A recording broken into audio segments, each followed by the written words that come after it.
everybody. Welcome to another episode of Professor Speaks. We have Dean King here, and he's going to be leading our topic. So, thank you so much for clicking this video. I hope you enjoy. And by the title, you already know what we're discussing. Make sure you like, subscribe, share it to your friends, family, and everybody else in your contact list. And yes, we're meeting in the classroom with Professor Blindie. This is Professor Speaks. Okay. So, Dean King, are you ready? Ready to rock out? Let's go.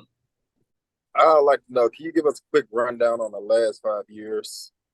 The last 5 years have been insane, honestly. Like, I've never had so much stuff happen in 5 years. And that's like, what kind of answer is that? But yeah, like a lot has happened in the last 5 years. Like, for one, I lost my eyesight. I had to withdraw from college, and then we hit a panorama, because I don't know if you can say pen on the internet again. You can't say owner. Oh, Yeah. okay. Well, yeah, the pandemic happened, and then I had a couple of friendship breakups. I done got in a relationship.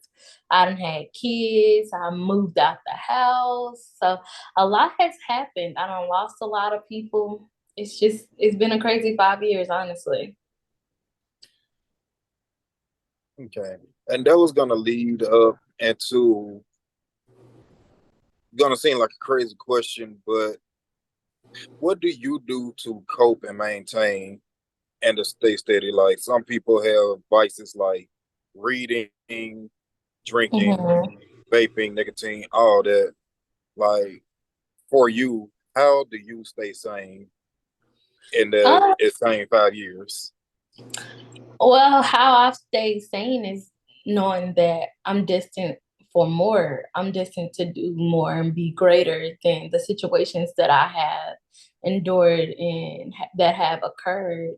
So I use it as motivation. I stay motivated by dreaming of my future, by having the resilience. And yeah, I cope by thinking of the future, honestly, like forward thinking. I sometimes I've learned that I have to sit in the moment and be present in the moment to, allow myself to feel the emotions of the different traumatic things that have happened. But also, I've had a lot of great things happen. So when I am in a down place or in a down moment or something like that, and then life is really getting to me, I think about all of the great things. I start to have a lot of gratitude for all of the great things that have occurred in that year, previous years, things that I know will occur in the future. I use, forward thinking to help me cope and manage with a lot of things that are going on in my lifestyle. And I could say, like, a really good example of that is when I initially lost my eyesight. Like I said, I reflect on past experiences and moments. So I was fresh, like I was really in the middle. Like it wasn't the middle, but I was at the very end of my fall semester of my sophomore year.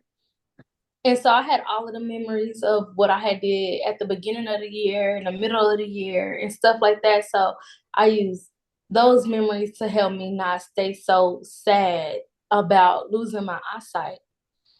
Um, and then I use those past memories to bring me joy. And then I thought, okay, well, one day I'll return. Like, I'll go back to college. I'll go and have and make more of these memories.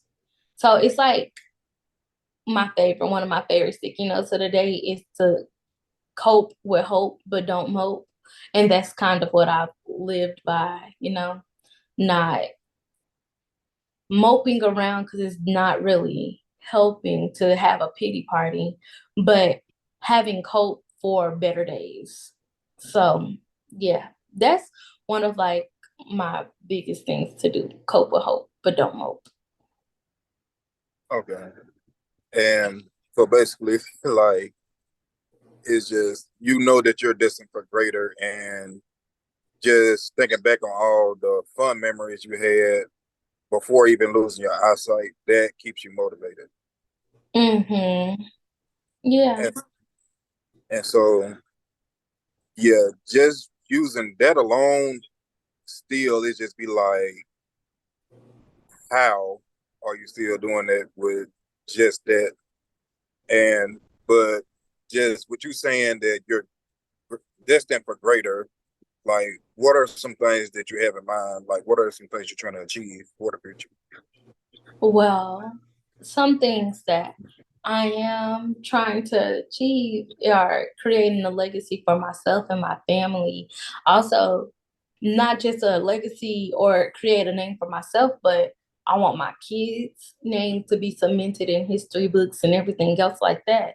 So when you have a forward thinking like that, like, nah, what I'm doing gonna make an impact. What I'm doing is not only gonna affect me, but future generations after me. What I'm doing right now and how I'm living right now will eventually it'll rub off on my kids.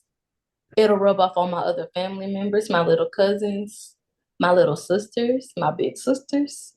So, just thinking about like all of the people who are watching you, you know, and that doesn't mean that you can't have your days. You can't have your mental health days where you just check out and you're like, hold on, I need a minute to breathe. Like, this is all becoming too much. Of course, I've had plenty of those days. But what do I have plans? Become a household name. Those are some one thing that I have planned. I plan to be on stages in front of crowds of the thousands. I plan on having my apparel in stores like Walmart and Target and any other shopping stores. I plan on doing a lot with my life. I want my voice to carry on for years and years and years to come.